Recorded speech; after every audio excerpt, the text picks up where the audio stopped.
kailangan niyang patunayan na hindi niya alam, kailangan niyang patunayan na hindi niya proproteksyonan si Martin Romualdez.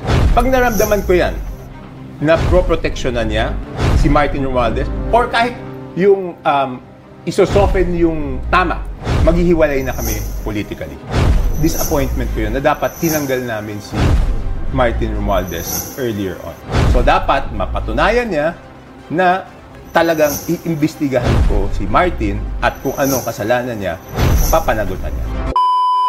At yun na nga po mga kabayan, pag-usapan nga po natin ano po ba yung masasabi nyo dito sa balita na ito pong inilabas ni Congressman Miao, Congressman Kiko Barsaga, na ito pong mga PNP ano pong sabi niya?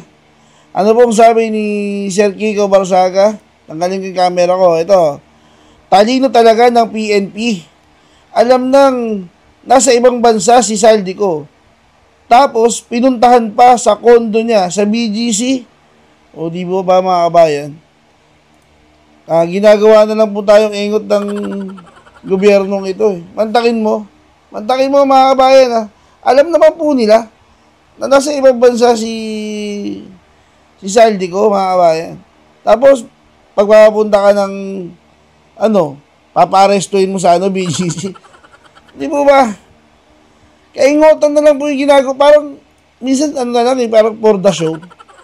For the media consumption. O, ayan tuloy, napupula po kayo. Ano po sabi ni Kiko Barsaga? Talino daw talaga ng PNP. Malamang sir, mukhang nagmana po kay doon sa natanggal na general, mga kabayan. Mukhang pong nagmana po doon kay kay Torre. Ayan ang pinakamatalino PNP chief, mga kabayan, si Torre. Siguro, nag-iwan ng katalinuhan sa PNP. Ayan, pumunta doon sa bahay ni Saldico. Alam namang wala doon si Saldico. Galing. Palakpakan. Palakpakan, mga kabayan. Eto, pumunta po tayo naman dito sa balita. Na kung saan po, eto pong si BP Inday Sara, talaga pong niyari ng matindi. Etong si Junior, mga kabayan. Hindi nga daw po hinihingi ni Madam Inday Sara na mag-resign si Marcos. Bakit? Bakit ayaw pong pag-resignin ni BP Inday si Marcos Jr.? Ito, mga kabayan, pakinggan po natin yung dahilan po ni BP Inday kung bakit ayaw niya pong pag-resignin si Marcos Jr. I never said Marcos resign. Unang-una, magpa-drug test siya. That is a hanging open challenge na hanggang ngayon ayaw niyang gawin. That is a betrayal of public trust. Na pangalawa, yung pagpirma niya ng kaduda-duda na budget. That is a culpable violation of the Constitution. Yan ang sinasabi ko, nasagutin niya. Never ask him to resign. That is a pointless call, Hindi magre-resign yan. Nakita niyo ba yung tatay? Ilang taon yun? 20 years? Oh. That is a pointless call, Tingnan niyo yung DNA niya na ayaw yan umalis ng pwesto.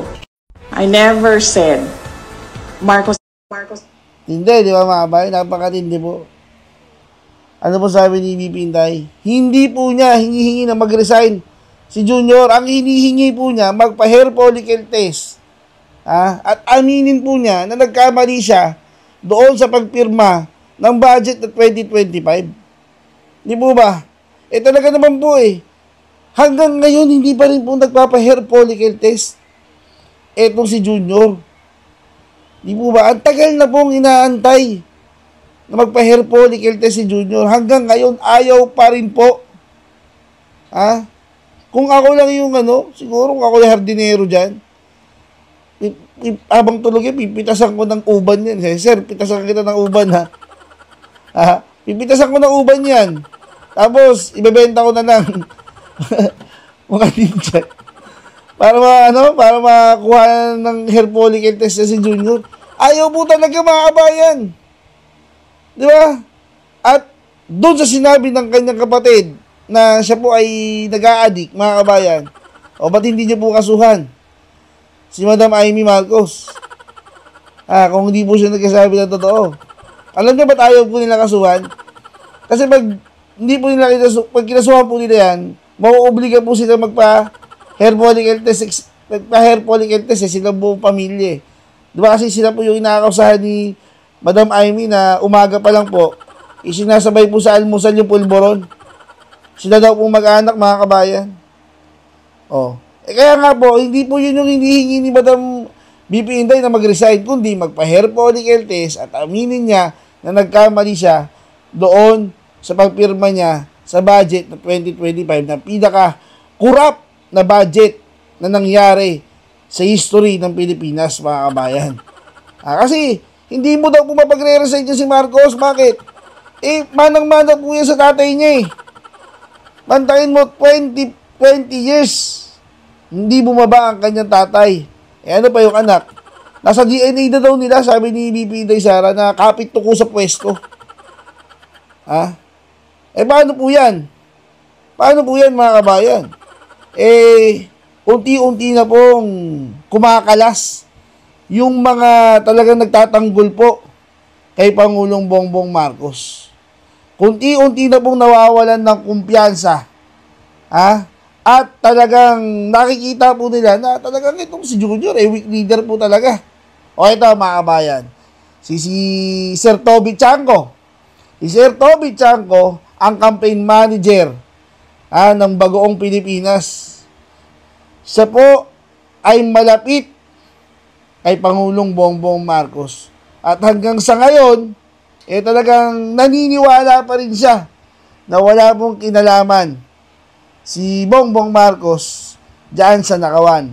Pero may sinabi po siyang matindi dito, mga kabayan. Meron po siyang sinabing matindi dito. Ito po, pakinggan niyo po yung sinabing matindi ni Sir Toby Chanco patungkol dito kay Junior, mga kabayan. Sir Toby, pasok po. Masyado siyang tiwala kay Speaker Martin Romualdez. So sa tingin ko, yan yung problema, no? Na kailangan niyang patunayan na hindi niya alam, kailangan niyang patunayan na hindi niya proproteksyonan si Martin Romualdez. Pag naramdaman ko yan, na proproteksyonan niya si Martin Romualdez, or kahit yung isosoften yung tama, maghihiwalay na kami politically. Disappointment ko yun na dapat tinanggal namin si Martin Romualdez earlier on. So dapat mapatunayan niya na talagang iimbestigahan ko si Martin at kung anong kasalanan niya, papanagutan niya. Tatanungin mo ako kung totoo o hindi yung mga sinasabi ni Saldi. May totoo, merong hindi. Ikaw ba, may papagawa sa yung mali? Papayag ka na wala kang parte? Naniniwala ako na tinatakot siya ni Martin Romualdez na umuwi. Diba? Bakit national security issue? Yes, for me. Bakit? Paano? Diba?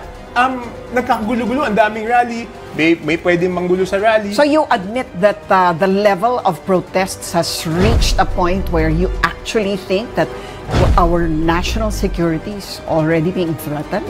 Okay, whether I believe it or not, I just want Saldi home back. And they have to find a way to say that it's a national security issue. What is the worst case scenario?